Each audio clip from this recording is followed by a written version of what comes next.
welcome to another episode of Oh What a Lovely Podcast, where popular culture meets the First World War. Today we're stepping into the shadowy world of post-war London with the series Dope Girls from the BBC. Set in the aftermath of the First World War, the series takes us into 1920 Soho, a world of crime, vice and shifting social norms.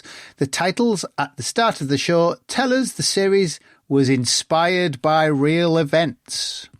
The show explores the rise of the drug trade, the moral panic it sparked, and how the war's upheaval reshaped British society in unexpected ways, from returning soldiers struggling to find their place to women carving out new identities in the rapidly changing world. Dope Girls offers some form of lens on the lingering impact of the First World War beyond the battlefield. The Guardian described it as a fun, gory tale of women trying to set up a nightclub in 1918 Soho, calling it lively, even if it tried to fit in too much. 3 stars out of 5. The Evening Standard gave it a 5-star review, calling the show a glorious, seedy romp through history. IMDb, it scores 6 out of 10, so I think we could probably say it's been fairly well received. I'd be interested to see if we find it fairly well received from the 4 of us. I'm Angus Wallace, and joining me, as always, are Jessica Meyer, Chris Kempshall, and today to help us is Professor Matt Houlbrook, who writes and teaches about 20th century Britain, particularly histories of sexuality and gender, the politics of cultural life, and the 1920s. Welcome, Matt.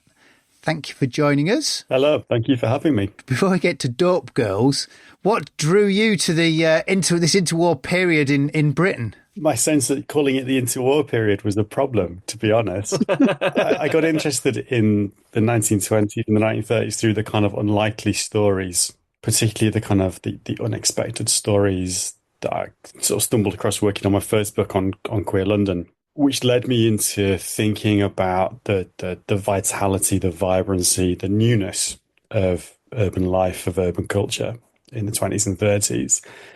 And I've stuck with it for 25 years now, thinking about this period. I guess because my little kind of dismissal of the term interwar was partly tongue-in-cheek, but partly not. I'm interested in how we lose sight of the realities, the experience of British culture in the 20s and 30s through the kind of shorthand terms we used to think about the period. So when we use terms like interwar or between the wars or the long weekend, if we're going to borrow Robert Graves and Alan Hodge's title of that famous History of 1940, well, we do 2 things. First of all, we define the 1920s and 1930s by what they're not. So we kind of apply a sense of hindsight that wasn't really available at the time. And we also impose this sort of sense that this was a period of hedonistic release between the supposedly more important events that came before and after. And for a whole range of reasons, I think that's problematic. We lose sight of more than we gain by talking about the interwar period or the period between the wars or the long weekend. I wonder if my grandparents would have called that period in rural Yorkshire a hedonistic release. Shall we move on to Dope Girls? There is a lot to chew on, I suspect, here for everyone, from women in the workforce, drugs, flu pandemic, returning soldiers, spiritualism, which is oddly something I didn't really dwell on when I was thinking about it, but it's certainly there up through with them, with their Ouija boards and various things. My hopes were raised right at the very start, where they demonstrated that women didn't remain in the workforce after the war. Can we start even earlier than that? You mentioned the titles, and the first one, which says inspired by real events. But then every single episode starts with, this was inspired by a forgotten time in history, which I think is right up there with Matt's point about how we view this period. That set me off on the wrong foot to begin with, because not only is it not really forgotten by historians, Kate Atkinson has literally in the last 3 years published Shrines of Gaiety, which is exactly this story. It's not even forgotten by sort of popular culture in terms of the way it's presented. I didn't enter the narrative in a sort of positive frame of mind after seeing that. It's more than Kate Atkinson's work as well, isn't it? A lot of reviewers make the connection to Peaky Blinders, and this is like an all-female version of Peaky Blinders. But we might throw in Downton Abbey. We might think about Sarah Waters' novel, The Paying Guests. Any number of those sort of popular histories of the silence and memory of the aftermath of the Great War. This is not a forgotten story. I'm really interested that somebody thought they could get away with that, but also that continues to be apparently a really, really important marketing tool for things like this. The fact that it can claim to be forgotten because it is about women is really troubling, actually. Because yes, you're quite right about the female version of Peaky Blinders, which of course was based on the Peaky Blinders gang was based on a 19th century Birmingham gang. The periodization of memory around this sort of cultural production is really really interesting, actually. And that was the other thing that I found really interesting was the way in which time was being compressed. So the first two episodes cover Armistice Day/night, don't they? And then suddenly in episode 3, you have a soldier returning from the front, which is an extraordinarily quick demobilization. Possibly he's a criminal, so possibly he just went AWOL. But equally, maybe he was a slip man, or because the way in which demobilization works or is structured is that those whose demobilization would assist with the demobilization, so civil servants, went first, then those who would create jobs in the economy, and then those who had jobs to go back to, and then everybody else. Presumably he was a slip man and had a job to return to in his family business. Well, how do you fit that up? I'm a gangster who runs clubs in London. Can I go home, please? The underworld calls to me. I feel like at this point that me and Angus probably should make our kind of joint confession. And I'll go first, in that I hated it. Like, actively hated it, to the extent that I watched the first 2 episodes and couldn't bring myself to watch anymore. And hot on my heels, Angus. I managed 3 episodes, felt very guilty, and skipped to the end and got halfway through the last episode, of which point I thought, I bet ChatGPT could tell me what happened at the end to try and round it off, which didn't do a good job at filling me in. But I struggled with it. It didn't seem to have the style of Babylon Berlin, which might be an obvious parallel to it, set in Berlin, perhaps. And it doesn't have the sort of attitude that Peaky Blinders has that makes it sort of compelling. It also didn't have the kind of... Although, as we said at the time when we watched it, it was a kind of a slightly pulpy telenovela thing. It didn't have compelling characters remotely close to women at war, which is another relevant comparison, which was at least 10,000 times better. The French do these things so much better. Matt, we invited you specifically because you got quite cross with the initial episode on social media. So did you manage to make your way through the entire thing? I did, and I have to say it was a struggle, and I also really hated it, and it's really wound me up. The only thing that has given me pause about hating it was this morning when I spent a little bit of time looking at Facebook discussion groups and online reviews of Dope Girls, and I think for a certain kind of presumptively middle-aged man, it's become a kind of it seems to be treated as exemplifying everything that's wrong with the contemporary BBC, that it's woke program making gone mad. It has gay and lesbian characters. It's got too many or the wrong sorts of black or Chinese or Indian characters. It just doesn't convey the reality of the 1920s, according to these reviewers.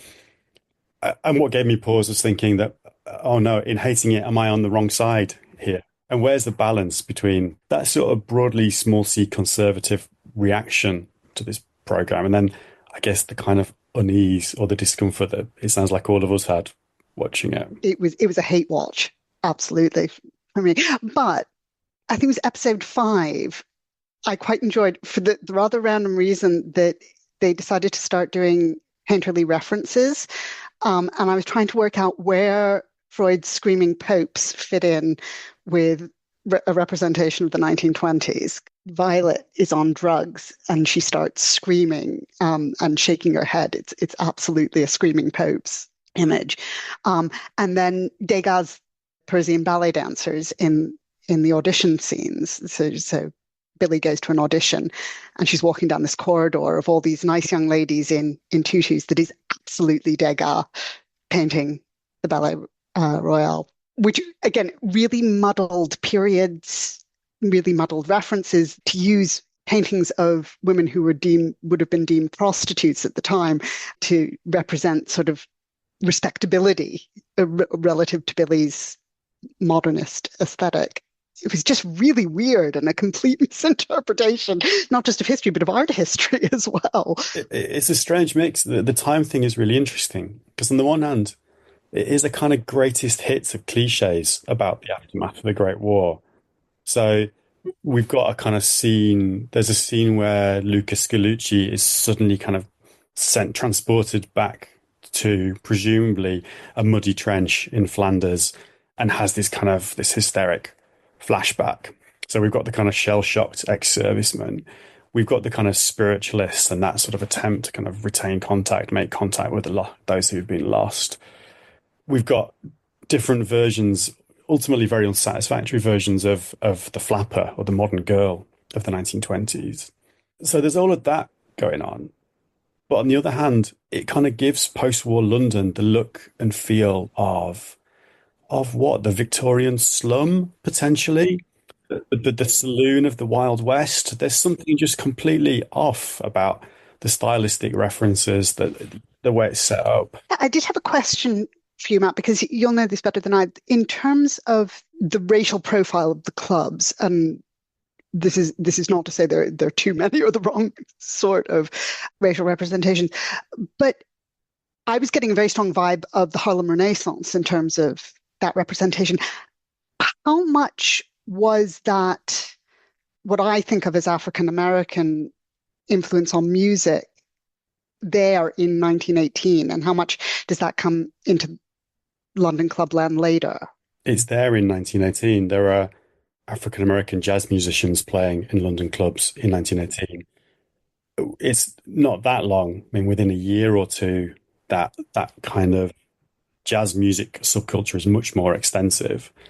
So African American musicians are joined by musicians from West Africa or the West Indies, kind of playing African American, as it were. I struggled with the clubs and the cafes quite a lot. And this seems to be something that a lot of the reviewers have picked up on as well, that these cosmopolitan clubs or cafes are somehow not what it was like in the aftermath of the Great War. And it's overdone in Dope Girls, and particularly the degree of integration of different kind of subcultures or different kind of scenes, I think is overdone. But there would have been cafes, or there were cafes and clubs and boarding houses in Soho or Seven Dials or Charlotte Street or Bloomsbury or just off Tottenham Court Road, that would look and feel very similar to this. So we know that there's a kind of historical reality to all of this. I think the issue with Dope Girls actually is that it becomes such a caricature and so two-dimensional that you can't even begin to get at the more interesting reality that sits beneath all of this. In the first episode, it set my kind of warning signs going quite early on, even, ignoring this is inspired by true events and all those types of bits and pieces. There was, in the first, 10, 15 minutes or so, the way it was cut and edited, it was really lots of really, really short scenes, and it flashed between one of for 5 seconds, and it moved on to the next one for 5 seconds. And I quite quickly realised it was pretending that it had something to say and doing it in a style that made it seem like there was some kind of underlying plot insight, and the sort of the further into the first episode I got was, oh no, it's almost like it's been edited like a sketch show of lots of really short little flash scenes that you're supposed to take something on and then on to the next one, but it never actually said anything. God, I really didn't like it. But it was that it was weird lighting effects and quick editing in place of characterization for me that was really early on. It was like, oh, I've got a bad feeling about this. But then one of the things that's really frustrating about this, and I don't know if we've actually mentioned this explicitly, is that the Dope Girls is based on a true story, or is based on a set of true stories. So the Kate Garraway nightclub queen figure is based on Kate Merrick, who becomes one of the most prominent nightclub owners in London in the 1920s and early 1930s. The dodgy police officer, Police Sergeant Turner, is based upon Detective Sergeant George Goddard, who Kate Merrick bribes to give her advance notice of when her clubs are going to be raided in the 1920s. And then they both go to prison in one of the biggest corruption scandals of the late 1920s. You know, the character of Billy, the dancer in the TV series of Dope Girls, is taking a name and at least some elements of the backstory of figures like Billy Carleton, the actress who dies of an overdose, of a drugs overdose after the Victory Ball in 1918, or of Frida Kempton, the dance instructress at Brett's Club on Charing Cross Road, who dies also in another drug scandal in 1922.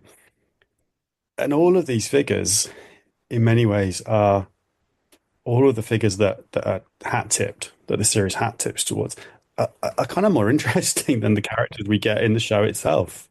So Mrs. Merrick, the nightclub owner, is really interesting precisely because in many accounts, like, she's a clever self-publicist, but she's also just a very kind of buttoned-up, respectable middle-class woman in lots of ways.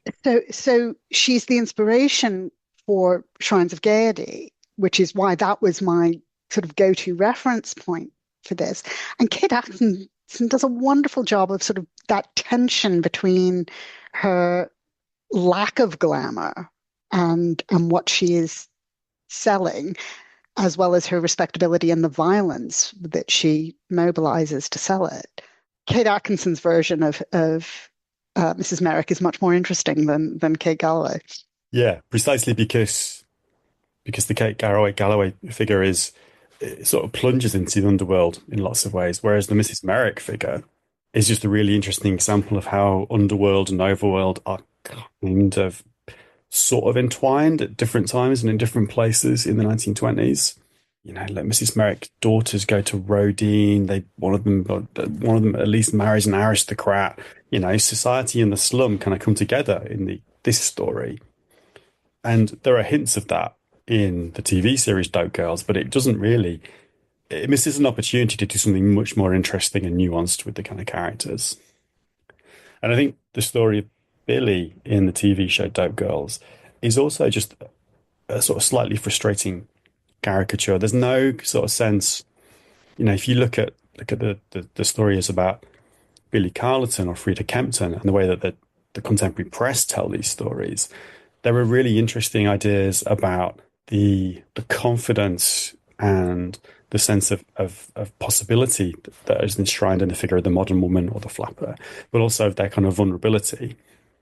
And the vulnerability, there's all this balance between their modernity and their vulnerability that, as the press tell it, draws them into the underworld and draws them into the fringes of the kind of the drug scene.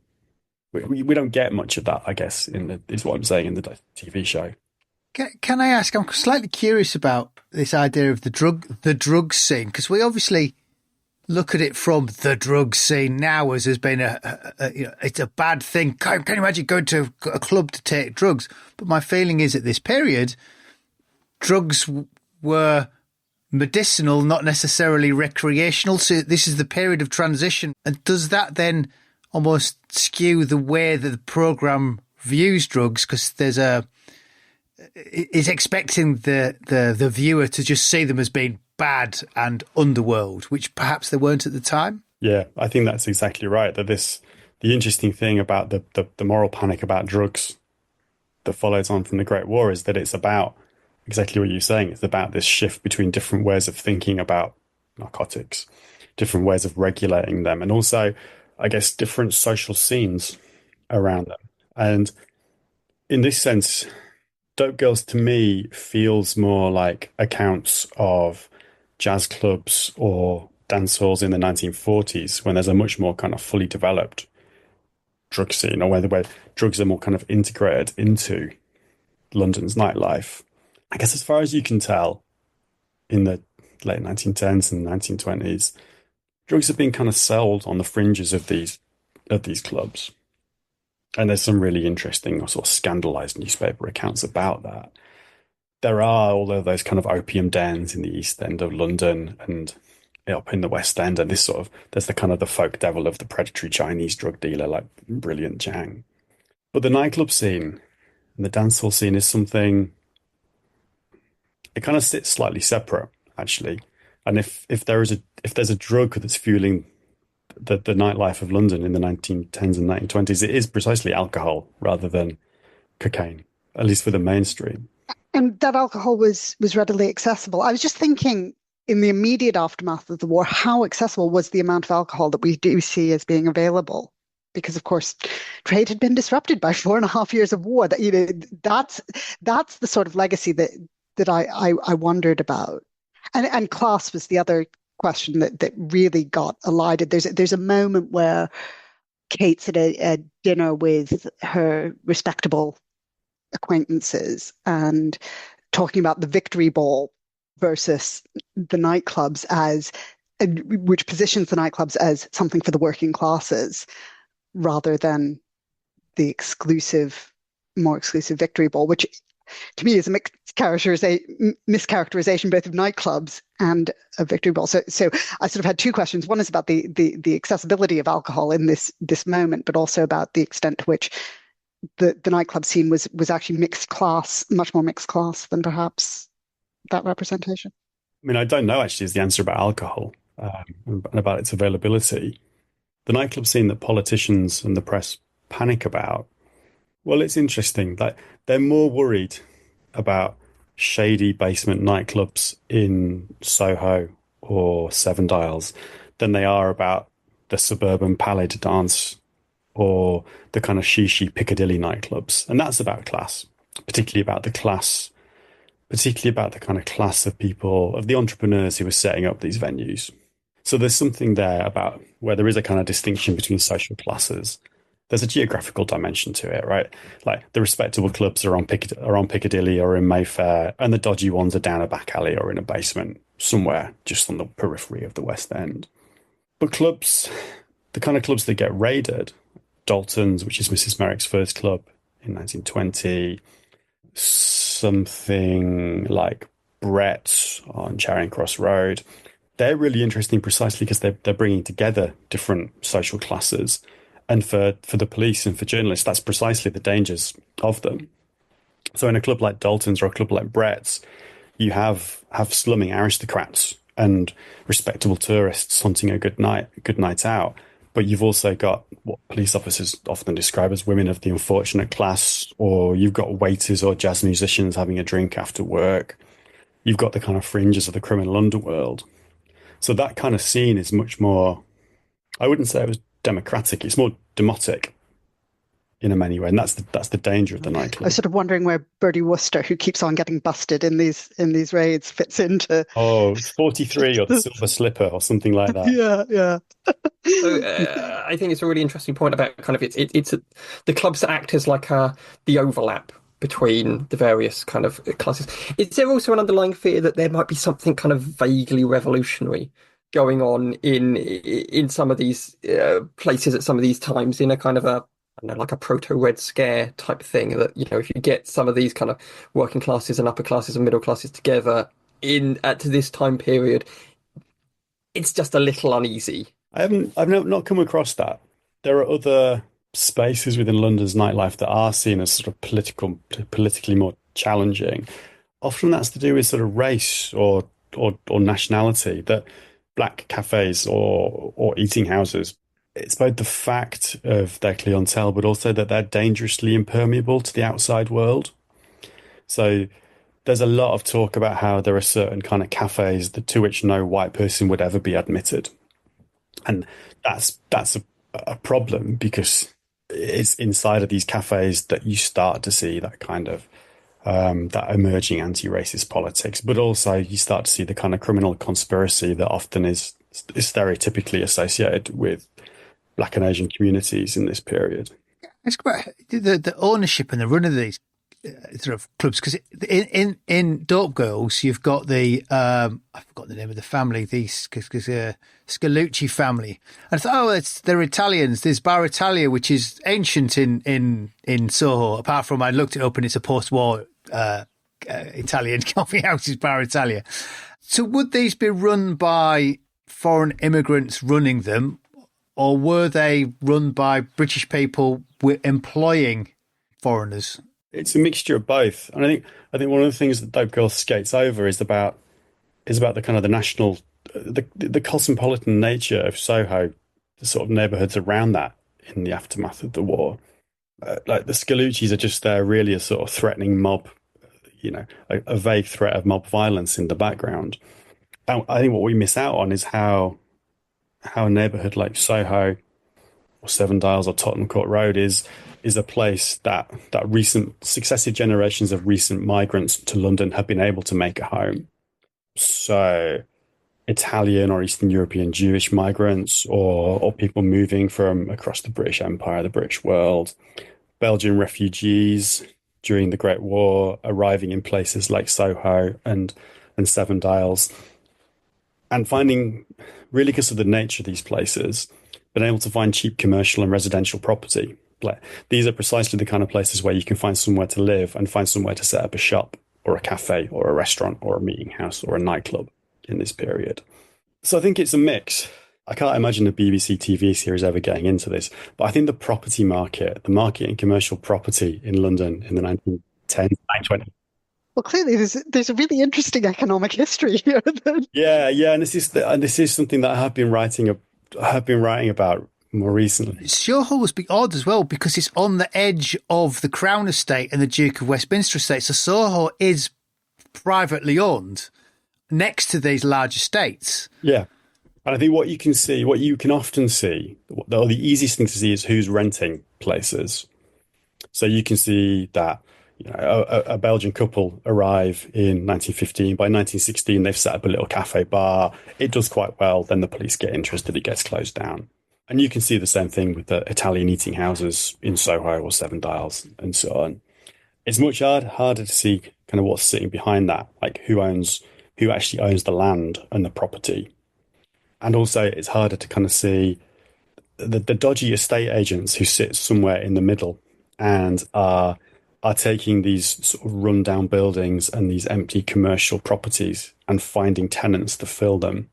And there's a little bit of a moral panic about the dodgy estate agent in the late 1910s, early 1920s. They're blamed for fueling the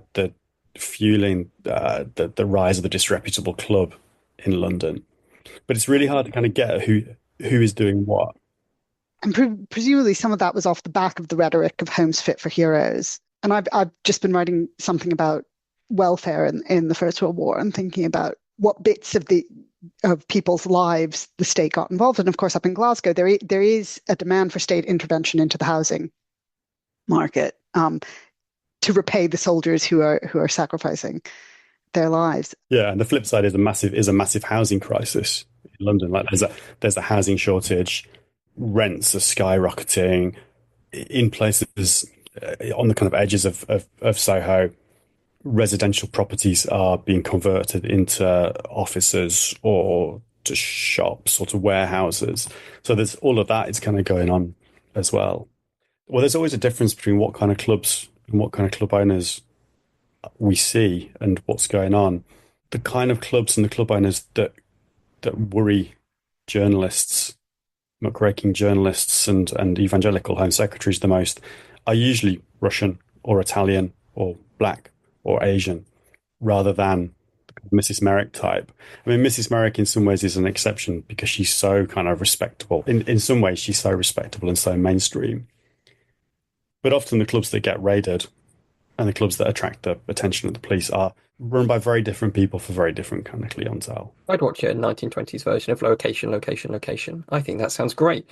Touring around Soho and trying to buy property. That sounds like a much more interesting exploration. I think it's tailor-made for something for a remaking of The Wire, that kind of starts with the kind of what starts with what Dope Girls gives us, actually, the kind of the frivolity and hedonism of the nightclub scene, but then sort of slowly pushes back. And you can see, I mean, I don't know how I feel about there being another series of Dope Girls, but you can see there are threads there to pull.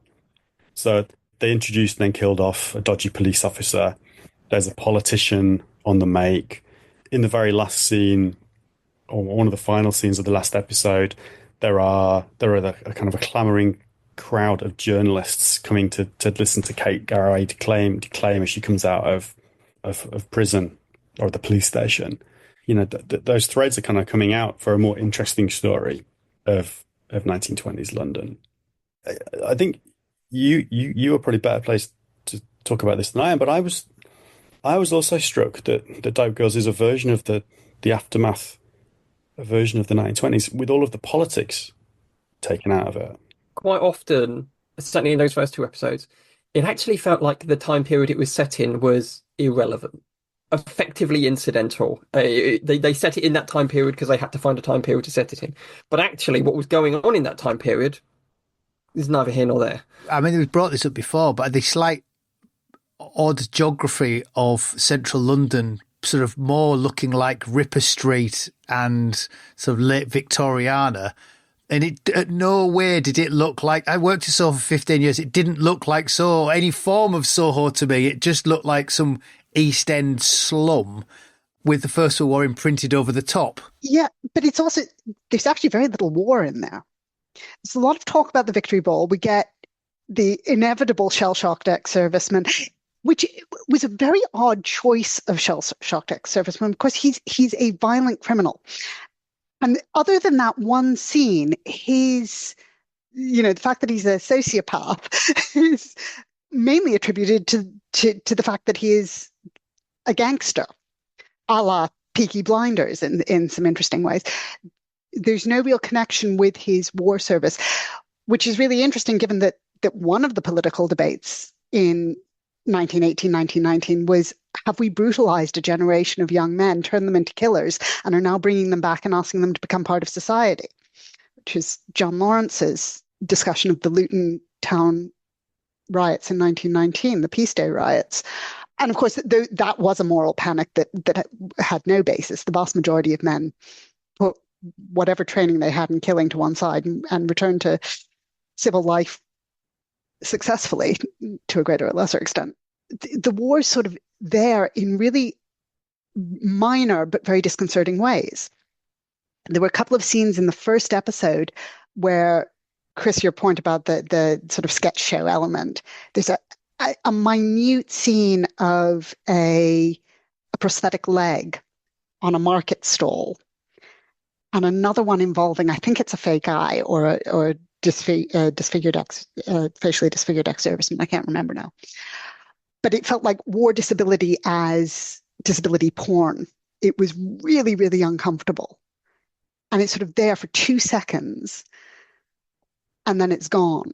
But the really striking thing as well, that I think relates to that, is the almost complete absence of uniforms in the crowd scene.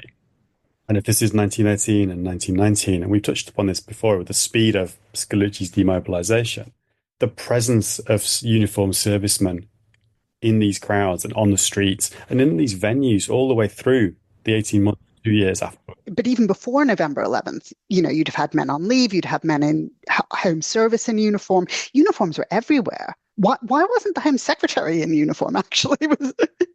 But in some ways it can understand... Yeah. If you want to say that this is the forgotten history of women and the aftermath of the Great War, that could be a deliberate choice. It really jars. But even on its own terms, the politics is kind of completely taken out of it. It's a girl boss version of women's emancipation during and after the Great War. So there's very little on sort of structural changes in the workforce. There's no discussion about politics and debates about the extension of the franchise.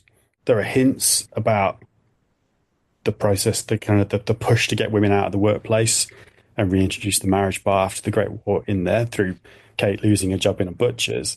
You wouldn't get any sense that was a political process that was fiercely contested. Or the fact that most of the work that women have been doing was industrial labor. hard industrial labor, not retail. And the same is true. The same is true in its sort of treatment of race. The world of Dope Girls is exceptionally cosmopolitan, but it's really just it's presented as a kind of spectacle, and there's no discussion at all of, or no hint at the violent race riots of 1919, the efforts to deport or to voluntarily repatriate Black and Asian sailors who'd part of the British war effort since the war broke out.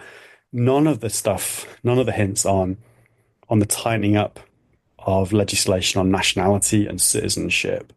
I mean, I guess the interesting thing about the aftermath of the Great War is that there is this cosmopolitan world in London. Like, London is mixed in this way, but actually it's becoming less mixed, and it's becoming precisely less mixed because of the political choices that conservative politicians and right-wing newspapers are making at this time. There could have been a bit more, what we're talking about, there could be a little bit more edge to the kind of stories that this show wants to tell.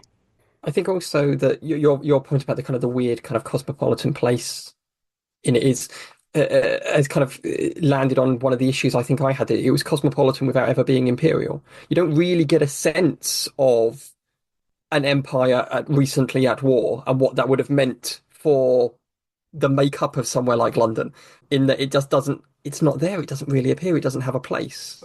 Peaky Blinders, they all go to war because of some form of idea of patriotism. That's never really addressed on why Scallucci's older brother doesn't go to the war when he accuses him of being a shirker. Where did the younger Scallucci volunteer, or was he conscripted? Or even the fact which Juan Diego Bellini's written about in terms of the Second World War, that did he have any loyalty to Italy, which was not on the same side for a large part of the war. In choosing to make this family an Italian family, yes, that illustrates something of the cosmopolitanism, but it takes out the international relations element that really shaped individuals' identities throughout, not just this period, but the first half of the 20th century as a whole. So the thing that I really hated, or the place where my hate distilled, was the soundtrack. They've clearly, the producers have made the deliberate choice, as many sort of TV dramas do now, to go for a kind of an anachronistic soundtrack, to try and convey the mood of a place and the mood of a time through music, rather than to go through things that are kind of authentic or period specific. So you get, there are strange things that happen there that these 1920s jazz clubs sound actually a little bit more like big band clubs of the 1940s, or swing dancers of the late 1930s. But there's so much of the soundtrack, I think, is really problematically Orientalist. There are pieces of music that are used regularly, which are made by First Nations, indigenous musicians in the United States.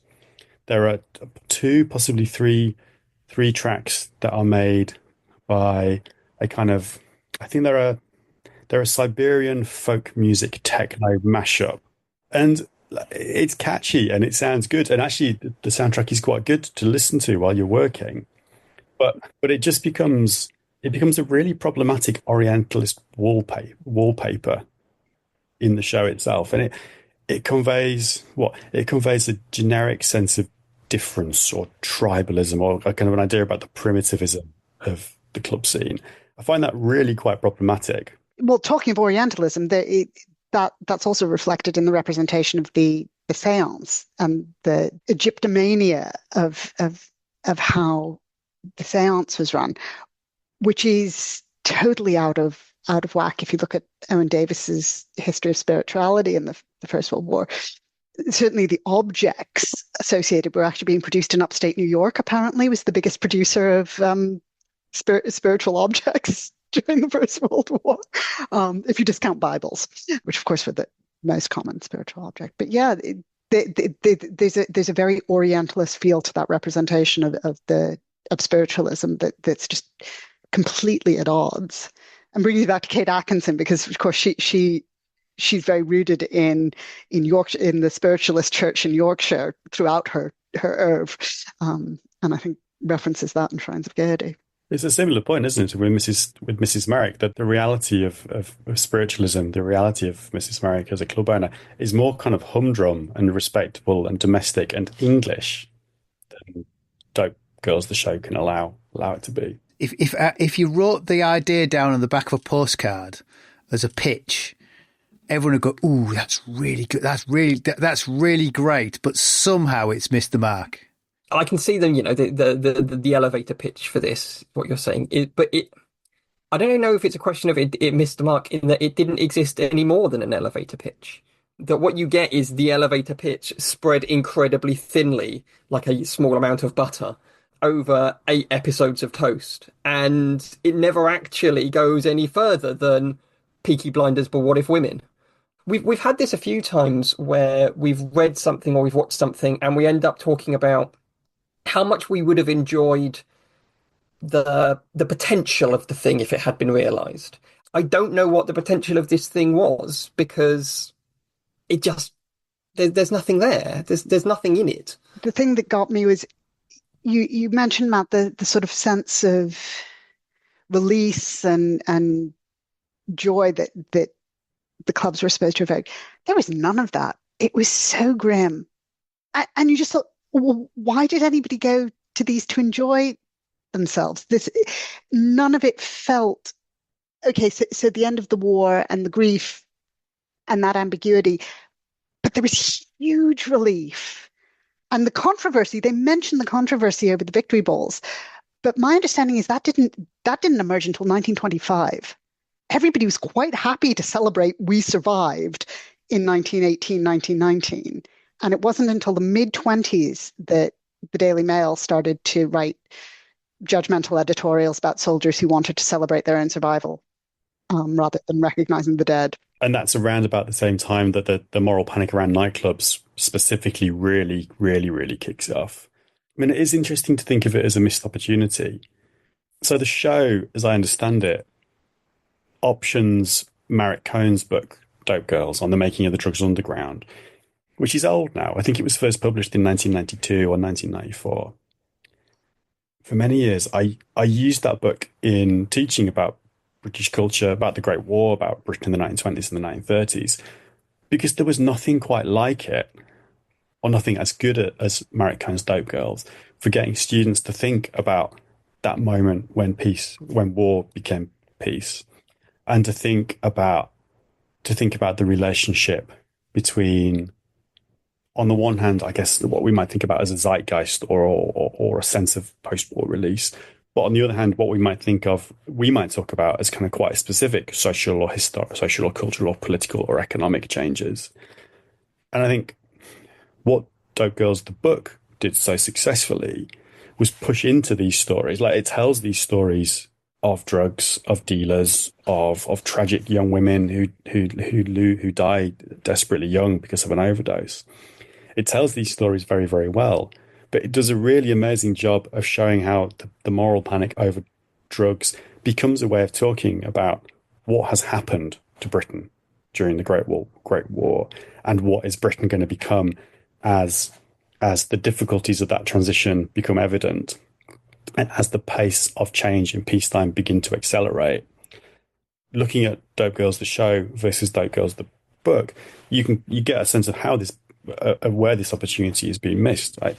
It's a way of saying something, not of drawing our attention to a forgotten period, but of giving audiences a way of thinking very differently about a period that we're quite familiar with. And it doesn't do that. It doesn't do that at all, actually, as far as I'm concerned. I did wonder if Peaky Blinders looms too large over it, which has pulled it in that direction rather than going closer to the book, which might have offered a more compelling set of stories rather than you've got here, style over substance. But I think it is possible, actually, and that's what The Paying Guest that you mentioned is one of the best cultural historical fictions that I can think of in terms of capturing a lot of the zeitgeist by looking at it from an unexpected angle, from the lower middle class couple renting a room.